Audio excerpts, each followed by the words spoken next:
कि कविता क्या है आपके लिए? मेरे लिए मेरी कविताएं मेरी मेडिटेशन है। मेरे लिए मेरी कविताएं हैं जो मेरे को एक केंद्र, एक बिंदु मिलता है इन कविताओं से। मेरे लिए सब कुछ है मेरी कविताएं। बहुत सारे लोगों को लगता नहीं होगा, जो यूट्यूब पे देखते हैं उन्हें लगता है कि ऐसे बस ओपन माइक के लिए लिख दिए, लेकिन जो तवज्जो मैं अपनी लिखाई को देती हूँ, अपनी कला को देती हूँ, अपनी कविताओं को देती हूँ, वो और किसी और के लिए नहीं है। वो व्यूज़ के लिए नहीं है, वो लाइक्स के लिए नहीं है, वो कमेंट्स के लिए नहीं है, वो मेरे लिए है। क्योंकि जब मैंने लिखना शुरू किया था, जब 2017 में मेरी पहली कविता यूट्यूब पे रिलीज़ हुई थी, उस टाइम स्पोकन वर्ड पोइट्री नाम की चीज़ यहाँ पे थी ही नहीं। सिर्फ आई थिंक आरण्या जौहर और एक याया गोटवाला की कविताएं आई थी, बट कोई भी इसको एज अ करियर नहीं देखता था। मैं भी नहीं देखती थी। मैं मानती हूँ कि ज़िंदगी में आप जिस चीज़ को पूरी श्रद्धा से, पूरे प्रेम से करेंगे, वही चीज़ अंत में जाकर आपको उतना ही प्रेम और उतना ही श्रद्धा वापस देगी। और मेरी कविताएं ऐसे ही शुरू हुई हैं, और इसीलिए ये प्रेम वापस मेरी तरफ आया, इसीलिए ये श्रद्धा वापस मेरी तरफ आई है। शुरू में इतना डीपली नहीं सोचती थी इन चीज़ों के बारे में, क्योंकि मैं टीवी कर रही थी, बाकी कुछ, मैं भी उस रेस में भाग रही थी, और ये हमेशा की तरह हो रहा था। अपने अंदर अपने आप को जाहिर करना था, अपने आप को एक्सप्रेस करना था, व्यक्त करना था, चाहे कैसे भी करूं। लेकिन पिछले 2 या 3 सालों में कविताएं मेरे लिए मेरा सब कुछ बन चुकी है। और ये चीज़ मुझसे कोई नहीं छीन सकता, कोई भी नहीं। ना उम्र, ना कोई किसी भी तरह का फेम, 100 कवि और आ जाएं, नथिंग, बिकॉज ये सिर्फ मेरी अपनी है and no one else has access to it. तो मैं उस तरह से देखती हूँ अपनी कविताओं को। और अब जब मैं परफॉर्म भी करती हूँ, जब मैं स्टेज पर होती हूँ, I feel that I am my best version. वो सबसे अच्छी प्रिया वही है, सबसे नेक प्रिया वो है, सबसे सुंदर प्रिया वो है, सबसे अच्छा जो रूप है प्रिया का वो तब है जब वो अपनी कविताएं सुना रही है। बाकी सब कुछ तो इज़ अ मास्क जो हम सब ओढ़ के रखते हैं। We are all playing different roles, पर आई थिंक जब मैं स्टेज पर होती हूँ, मेरे लिए मेरा स्टेज मेरा मंदिर है। मेरे लिए लिखते रहना, कविताएं लिखना, कहानियाँ लिखना, गीत लिखना, गज़लें लिखना, ये सब संवेदनशील आदमी बने रहने की जद्दोजहद है। मैं कोई कवि नहीं, मेरा ना तो कवि बनने का सपना है, लेकिन अपने को एक्सप्रेस करता है। तो ऐसा जो है, कई मैंने एक बार कभी लिखा, ट्विटर में डाला, तो एक सज्जन आगे कहे, नहीं साहब आपको तीसरी लाइन मीटर में नहीं है और आप पूरा हिंदी में चल रहा था, उर्दू का शब्द आया, बीच में गलत था। तो लोग क्या अनुभव करते हैं, इससे मैं थोड़ा दूर रहता हूँ इन सब चीज़ों से। तो मैं कोई कवि नहीं, लेकिन हाँ, मेरे को मेटाफोरिकली अपने को एक्सप्रेस करना।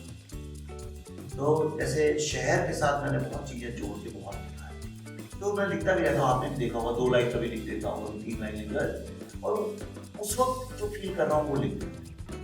तो और दूसरा बातचीत करने का आपका लहजा, जैसे मेरे मित्र हैं जावेद अख्तर साहब। अगर जावेद अख्तर साहब अगर राजनीति पे बात करते हैं या मजहब पे बात करते हैं या वो शहर की द्वंद्व के ऊपर बात करते हैं या अपनी पत्नी के साथ मोहब्बत की बात करते हैं या खाने की, बिरयानी की बात करते हैं, वो हर चीज एक तरीके से ही बात करें। एक जो लहजा है बात करने का, उसमें कहीं ना कहीं आपको ये समझ में आ जाएगा मिजाज के साथ शायद, और सारा खेल मिजाज का। अब जैसे गालिब का है, जो जब उनको बुलाया जफर साहब ने, तो उनका वो जो मतलब फेमस शेयर नहीं क्या, तो आंखी से ना टपका लो, हर बात पे कहते हो तुम के तू क्या है। अब देखिए वो है तंज, शौक के ऊपर तंज है, लेकिन जिस तरह से उन्होंने कहा है वो एक मिजाज है। कोई एक कविता अगर आप या पोइट्री जो भी आपको पसंद हो, आप डिसाइड कर सकें। बातों में कुछ बातें, चीज़ों में कुछ चीज़ें, 21वीं सदी में ढूंढते रह जाओगे। एक समय आएगा जब आप इन चीज़ों को देख नहीं पाओगे जो हमने देखी है बचपन में। बच्चों में बचपन, जीवन में यौवन, शीशों में दर्पण, गांव में अखाड़ा, शहर में सिंघाड़ा, टेबल की जगह पहाड़ा, ढूंढते रह जाओगे, 21वीं सदी में ढूंढते रह जाओगे। आँखों में पानी, क्योंकि आदमी का आज धीरे धीरे जो भावनाएं हैं, इमोशंस हैं, वो धीरे धीरे ख़त्म हो रही, इतना ज़्यादा वो मशीन बनता जा रहा है। तो आँखों में पानी, दादी की कहानी, प्यार के 2 पल, नल नल में जल, संतों की वाणी कर्ण जैसा दानी, घर में मेहमान, मनुष्यता का सम्मान, रसिकों के कान, ब्रज में फाग, आग में आग, तराजू पे बट्टा और लड़कियों का दुपट्टा, ढूंढते रह जाओगे, ढूंढते रह जाओगे। यानी समय धीरे धीरे बदल रहा है, चीज़ें बदल रही है। गाता हुआ गांव, एक ऐसा गांव जहाँ चारों, हम सुनते हैं ना, पक्षी चहक रहे हो, मोर नाच रहे हो, तो गाता हुआ गांव, बरगद की छाँव, मेहनत का फल, चहकता हुआ पनघट, लंबा सा घूंघट, लज्जा से थरथराते होठ और पहलवान का लंगोट, ढूंढते रह जाओगे।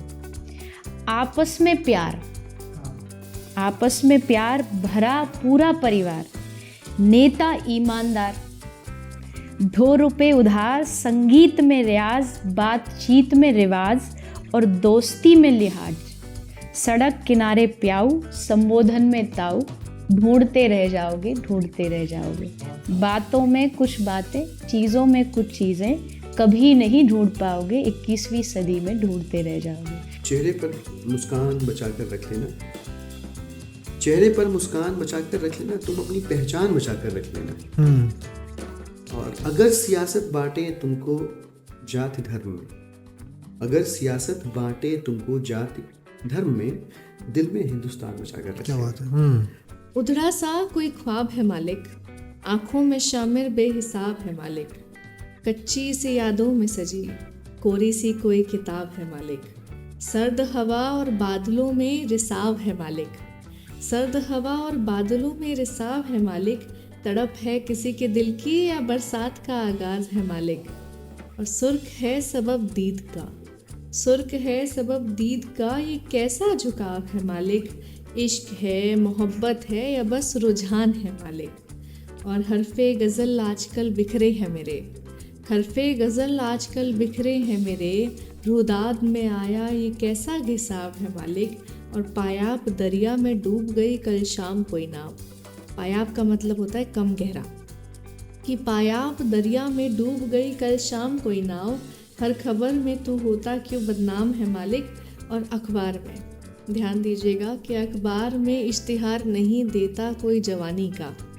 अखबार में इश्तिहार नहीं देता कोई जवानी का, फिर बाज़ारों में बेटियां क्यों नीलाम है मालिक, और परिजात रूह मर चली किसी के इश्क में, परिजात रूह मर चली किसी के इश्क में, कारोबार मज़हब का क्यों आबाद है मालिक, ये तरफ है किसी के दिल की या बस रुझान है मालिक। तजोरे मन हरिव मुखन को संग, जाके संग कुमति उपजत है, पड़त भजन में भंग, सूरदास कारी कामर पे, चढ़े न दूजो रंग, तजोरे मन हरिव मुखन को संग। ना उसे पाने की कोशिश, ना उसे हासिल करने का उत्साह, भरोसा इस बात पर कि जो तेरा है वो किसी और का हो नहीं सकता, और अगर किसी और का हो भी जाए तो उसके खुश रहने की दुआ करना। दुआ से भी ज़्यादा सब्र, शुक्र और तवक्कुल को अपने हृदय में रखना। ऊपर वाले ने जो राह बनाई है उस पर आंखें मूंद कर, दिल पर हाथ रख कर बस आगे की तरफ बढ़ते जाना। इश्क है, इश्क है, इश्क है। प्यार रास्ता है, इश्क मुकाम है।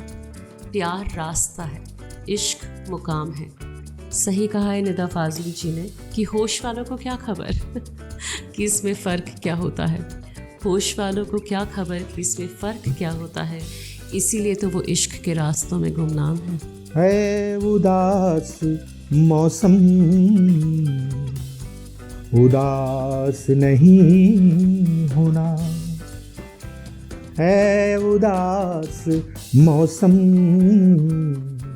उदास नहीं होना। सुख दुख का चलता रहता है अपना जादू टोना है, उदास मौसम, उदास नहीं होना। और क्या हुआ जो पतझड़ में थोड़े पत्ते झड़ गए, कुछ हवा में उड़ गए, कुछ चूल्हों में जल गए। अरे गीली ढीली मिट्टियों में फिर हरियाली बोना, गीली ढीली मिट्टियों में फिर हरियाली बोना। है उदास मौसम, उदास नहीं होना। कुछ लोग तुम्हें समझाएंगे, कुछ लोग तुम्हें समझाएंगे, वो तुमको ये बताएंगे। कुछ लोग तुम्हें समझाएंगे, वो तुमको ये बताएंगे, जो है वो भी खो सकता है, इस राह में रैज़न है इतने। रैज़न यानी कि चोर, जो हाईवे पे चोर होते हैं। कुछ लोग तुम्हें समझाएंगे, वो तुमको ये बताएंगे, जो है वो भी खो सकता है, इस राह में रैज़न है इतने। कुछ और यहाँ हो सकता है। अरे कुछ और तो अक्सर होता है, कुछ और तो अक्सर होता है, लेकिन तुम जिस लम्हे में जिंदा हो, ये लम्हा तुमसे जिंदा है। ये वक्त फिर लौट कर ना आएगा, तुम अपनी करनी कर गुजरो, जो होगा देखा जाएगा।